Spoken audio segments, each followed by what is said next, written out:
पहाड़ों में बारिश का आलम यह है कि कई जगह नदियां उफान पर हैं और रोजमर्रा की जिंदगी ठप सी हो रही है। कठुआ में तो हालात इतने खराब हो चुके हैं कि आर्मी हेलीकॉप्टर्स के जरिए पानी में फंसे लोगों की जान बचानी पड़ी। जबकि हिमाचल प्रदेश के कुल्लू की बात करें तो कुल्लू जिले में 2 लोग उफान पर आए सोलांग नाले में बह गए, जिनकी तलाश लगातार जारी है।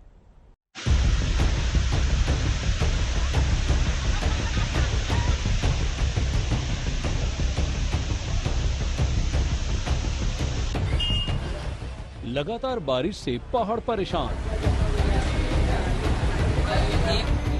कठुआ में हेलीकॉप्टर से चला बचाव अभियान। सबसे पहले जम्मू कश्मीर के कठुआ इलाके की इन तस्वीरों को देखिए। लगातार बारिश से कठुआ में बाढ़ जैसे हालात बन गए हैं। कठुआ की उज नदी उफान पर है और नदी में आए इस सैलाब की वजह से आसपास के कई निचले इलाकों पर संकट के बादल गहरा रहे हैं। हालात इतने बदतर हो गए हैं कि कई घर पानी में बह गए और लोगों को हेलीकॉप्टर के जरिए बचाना पड़ा। देखिए कैसे पानी में फंसे 3 लोगों को बचाकर आर्मी हेलीकॉप्टर सुरक्षित स्थानों पर पहुंचा रहा है। पिछले साल छब्बेचक से ये ब्रीच हुआ तो इसने उस एरिया की कोई लगभग 1100 कनाल के जमीन बर्बाद कर दी। इस साल यहाँ से हुआ है आपके सामने। तो इस साल भी हमारे जो लोग हैं उनकी जमीन भी सारी बर्बाद हुई और लगभग 5-6 ऐसे घर हैं गुज्जर कम्युनिटी के जो पानी में बह चुके हैं। बहुत बड़ा बांध था यार सर, ये सभी रुड़ गया। ये सभी जगह थी हमारी, जो जगह रुड़ गई इसमें शराब पे गया सर। जो हमारा शमशान घाट था सर वो भी रुड़ गया, उससे ऊपर बांध था सर। क्या था सर, इधर बहुत घाट थे सर, इधर जितने भी इधर नीचे घाट थे वो 5-6 घर उनके रुड़ गए सर। कई लोगों को सिर छिपाने के लिए अब गांव के दूसरे घरों में शरण लेनी पड़ रही है। लोगों की मांग है कि प्रशासन बारिश से बर्बाद हुए लोगों को मुआवजा दिया जाए। हमारी जमीन थी किसी जमाने में 60, 70, 80 के दशक में 1985 तक यहाँ पे खेती होती थी। यहाँ धान और रबी की फसल, कनक की फसल जो जहाँ बोई जाती थी। लेकिन अब देखें तो ये पूरी दरिया बन चुका है। उस टाइम ही इधर आए ये लोग, डीसी के पास भी गए कठुए, डीसी साहब कुछ मदद करेंगे, कुछ करेंगे, कोई किसी ने मदद नहीं किया। मदद कर रहे हैं गांव वाले पिंड के लोग, इनका बहुत शुक्रगुजार है जो बेचारे का सामान भी बचाया, उठा के अपने अंदर रखा, उनको खाना पका के खिला रहे हैं। गवर्नमेंट के तरफ से किसी की बात ही नहीं पूछा। रुद्रप्रयाग के करीब केदारनाथ हाईवे पर बारिश में कमजोर हो चुकी चट्टानें अब बिना बारिश के भी दरकने लगी हैं। टूटी हुई इन चट्टानों के बीच जान जोखिम में डालकर दुपहिया वाहन चालक आवाजाही कर रहे हैं, जिससे कभी भी कोई बड़ा हादसा हो सकता है। लगातार भारी तादाद में यहाँ सड़क पर बड़े बड़े पत्थर गिर रहे हैं, लेकिन वाहन चालक उन्हें साइड कर बीच से निकल रहे हैं। उधर कुल्लू के सोलांग नाला में पानी के उफान में 2 लोग लापता हो गए। तलाशी अभियान जोरों पर है, लेकिन दोनों का अभी कोई पता नहीं लग पाया है। समय पहले मनाली के सोलंग नाला इलाके में ब्यास पर बने हुए एक अस्थायी पुल के बहने की सूचना प्राप्त हुई है और जिस समय पर ये पुल जो है वो पानी के बहाव से बहा है, उस समय कुछ व्यक्ति भी उस पुल को क्रॉस कर रहे थे और हमारी पूरी प्रशासन की टीम इस समय मौके पर है। एसडीएम मनाली, हमारी होमगार्ड्स की टीम और रेस्क्यू दल अभी मौके पर मौजूद हैं और जो आई विटनेसेस से इन्फॉर्मेशन इस समय तक प्राप्त हुई है उसके मुताबिक 2 लड़कों के बहने की सूचना है और उनमें से एक की बॉडी भी वहां पे नजर आ रही है, जिसको निकालने की कोशिश करी जा रही है। लगातार हुई बारिश से पठानकोट भी पानी पानी हो गया। क्या घर, क्या बाजार और क्या खेत, जहां देखो पानी ही पानी। लगातार बारिश ने पहाड़ी इलाकों की परेशानियां बढ़ा दी हैं। रोजमर्रा की जिंदगी को आगे बढ़ाना लोगों के लिए बड़ा इम्तिहान बन गया है। रुद्रप्रयाग से प्रवीण सेमवाल के साथ आज तक ब्यूरो। इधर मैदान का हाल भी बेहाल है। मध्य प्रदेश की बात करें तो मूसलाधार भारी बारिश भोपाल समेत कई जिले के लोगों के लिए मुसीबत बनकर आई है और इसकी वजह से सूबे के कई डैम के गेट खोलने पड़े हैं, जिससे निचले इलाकों में बाढ़ का खतरा पैदा हो चुका है। भारी बारिश की वजह से भोपाल में आज स्कूल्स को बंद करने की नौबत भी आ गई।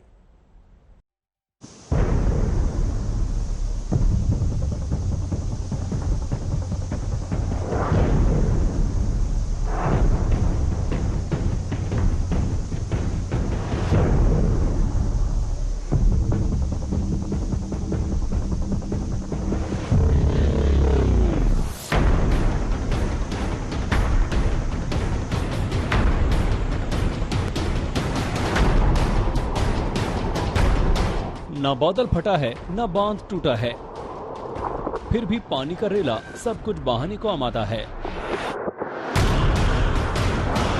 इंसानी आबादी वाले इलाके में पानी की रफ्तार हैरान करने वाली है। देखिए, पानी घरों के बीच से निकलकर किस तरह बरसाती नाले की तरह गलियों में बह रहा है।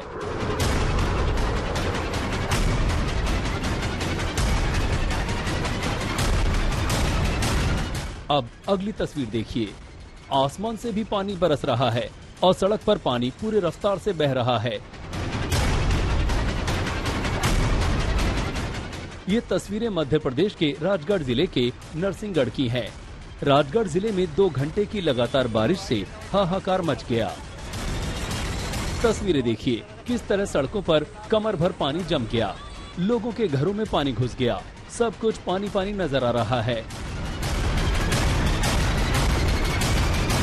मूसलाधार बारिश नरसिंहगढ़ के छोटा महादेव की पहाड़ियों पर घूमने आए सैलानियों के लिए मुसीबत बनकर आई। पानी के तेज बहाव में 10 से 12 पर्यटक फंस गए, लेकिन पुलिस व स्थानीय लोगों की मदद से सभी को रेस्क्यू कर लाया गया। मौसम विभाग के मुताबिक रात भर में जिले में 18.1 मिलीमीटर औसत बारिश दर्ज हुई। मूसलाधार बारिश के चलते नदी नाले उफान पर हैं। कुछ ऐसा ही हाल एमपी की राजधानी भोपाल का है। भोपाल में कलियासोत का पानी कलियानाग की तरह खौफनाक लगने लगा है। पानी का ये शोर दिल दहला देने वाला है। भोपाल और आसपास के इलाकों में इतनी मूसलाधार बारिश हुई कि कलियासोत डैम पानी से लबालब भर गया और बांध के 9 दरवाजों को मजबूरी में खोल दिया गया। डैम के दरवाजे खुलते ही पानी पूरी रफ्तार से निचले इलाके की तरफ बह रहा है। प्रशासन ने नदी के निचले इलाके में बसी कॉलोनी के लोगों को अलर्ट कर दिया है। मध्य प्रदेश की राजधानी भोपाल में बीते 24 घंटों के दौरान 132 मिलीमीटर बारिश रिकॉर्ड की गई है। मूसलाधार बारिश है, जिसके बाद मध्य प्रदेश की राजधानी भोपाल के ज्यादातर डैम जो है उनके गेट खोल दिए गए हैं। भोपाल में आपको बता दें कि 3 डैम आते हैं, उनमें से एक जो सबसे बड़ा डैम है कालियासोत, उसके दरवाजे जो हैं वो 9 दरवाजे फिलहाल आपको यहाँ खुले हुए दिख जाएंगे। ये आप तस्वीरों में देख सकते हैं कि कितनी जल राशि जो है वो इस बांध के जरिए निकालनी पड़ रही है। दरअसल कालियासोत डैम जो है, ये जिसके तस्वीरें आप देख रहे हैं, ये कालियासोत झील पे बना हुआ बांध है और जब भोपाल की बड़ी झील ओवरफ्लो होने लगती है तो उसका पानी भदभदा डैम के जरिए कालियासोत डैम की तरफ छोड़ा जाता है। पानी की ये लहरें खतरनाक हो सकती हैं, लेकिन आप इन तस्वीरों में डैम के पास लोगों की भीड़ देख सकते हैं। डैम से निकलते पानी को देखने के लिए सैलानियों की भीड़ जमा हो गई। कलियासोत डैम के गेट इस सीजन में 8वीं बार खोले गए हैं। वहीं भदभदा के 7 गेट भी सोमवार को खोले गए। बारिश होने और जल स्तर लगातार बढ़ने की संभावना के चलते रात तक सभी गेट खोले जाने की संभावना है। भोपाल के एक अन्य डैम हथाई खेड़ा के भी 6 गेट को खोला गया। उसमें से निकलते पानी को देखने के लिए भी काफी संख्या में लोग जमा हुए। भोपाल में बीती रात भारी बारिश हुई है। बारिश से एमपी की राजधानी की सड़कें पानी पानी नजर आ रही हैं। बारिश को देखते हुए भोपाल कलेक्टर ने स्कूलों में छुट्टियां घोषित की हैं। भोपाल ही नहीं, मध्य प्रदेश के कई इलाकों से भारी बारिश और तबाही की तस्वीरें आ रही हैं।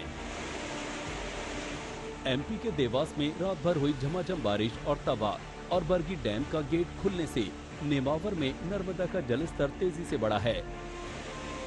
नेमावर में नर्मदा नदी खतरे के निशान से 4 फीट ऊपर बह रही है। नदी किनारे बने मंदिर और घाट डूब गए हैं। पुलिस और प्रशासन ने मुनादी कराकर तटवर्ती गांव में मुनादी करा दी है।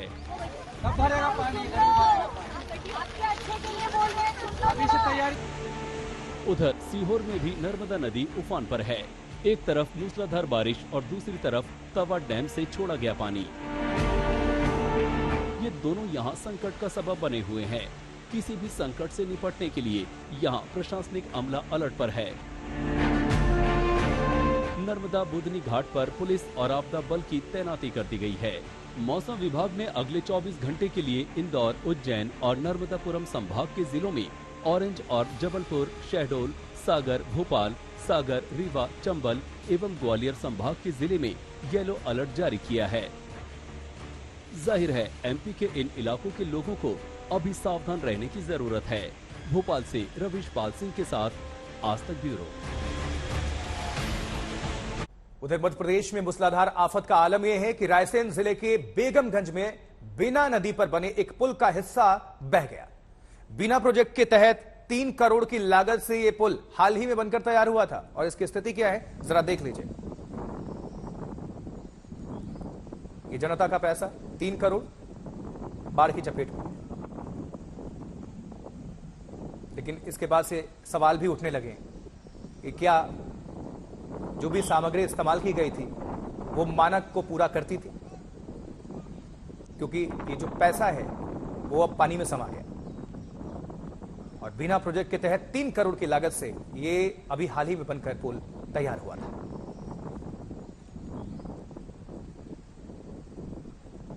तो अभी बना और टूट भी गया। बीना नदी पर बने इस पुल जो कि बेगमगंज और विदिशा को जोड़ता है, इसका एक बहुत बड़ा हिस्सा टूट गया है और जैसे कि आप देख सकते हैं कि इस ब्रिज का अधिकांश हिस्सा इस समय पानी के नीचे है।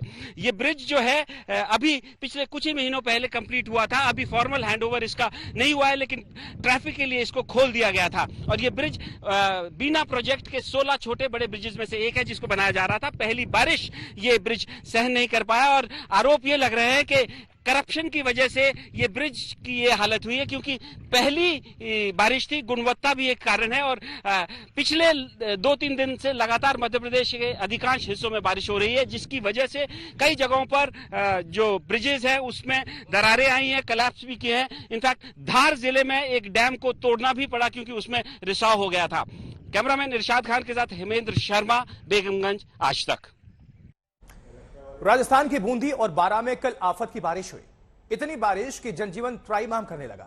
शहर समंदर में तब्दील हो गया और घर टापू में।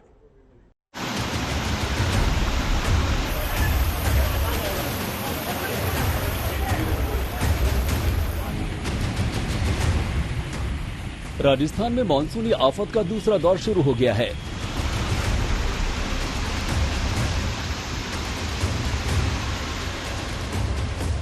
तस्वीरें बूंदी की हैं। बूंदी में कल तूफानी बूंदों ने शहर को समंदर में तब्दील कर दिया।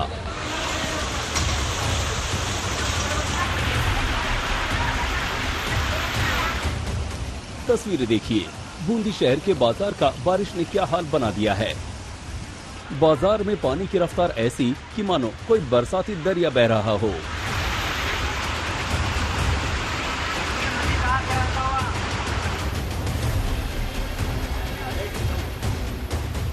आसमान से पानी बरस रहा है।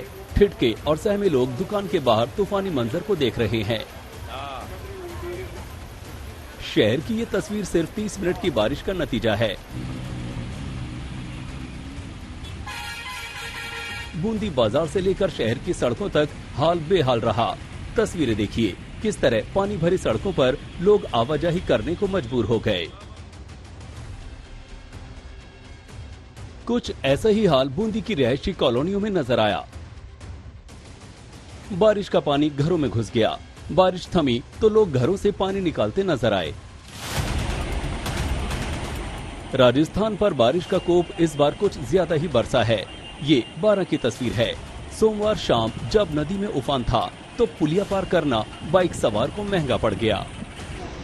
पुलिया पार करते वक्त पानी की लहरों में बाइक समेत युवक बहने लगा। शुक्र है कि वहां लोग मौजूद थे और युवक को नदी से बाइक समेत बाहर निकाल लिया गया। बारां जिले के समरानिया इलाके में मूसलाधार बारिश से नदी नाले उफान पर आ गए। कस्बे की दोनों बड़ी नदियों की पुलिया के ऊपर से 2-2 फीट से ज्यादा पानी बह रहा है। दरअसल राजस्थान के बारां लगातार जलतांडव के निशाने पर है। ये तस्वीर शनिवार की है। भारी बारिश से यहाँ पार्वती नदी उफान पर है। शनिवार को कॉलेज की परीक्षा देने जा रही छात्राएं पार्वती नदी के उफान में फंस गई। उनके साथ इलाज कराने जा रही एक महिला और 2 तीमारदार पार्वती नदी की लहरों में घिर गए। एसडीआरएफ की टीम ने काफी मशक्कत के बाद 5 को लहरों से बचा लिया।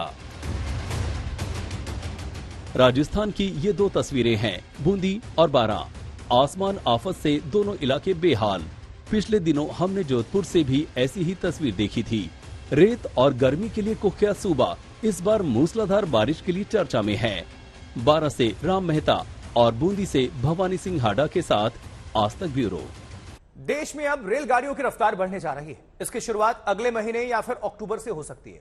शुरुआत में भारतीय रेलवे 23 ट्रेनों की रफ्तार बढ़ाएगा, जिसके बाद दिल्ली से मुंबई की रेल यात्रा 2 घंटे तक कम हो जाएगी और इसी तरह से दिल्ली पटना की दूरी पर 3 घंटे कम होने का अनुमान है।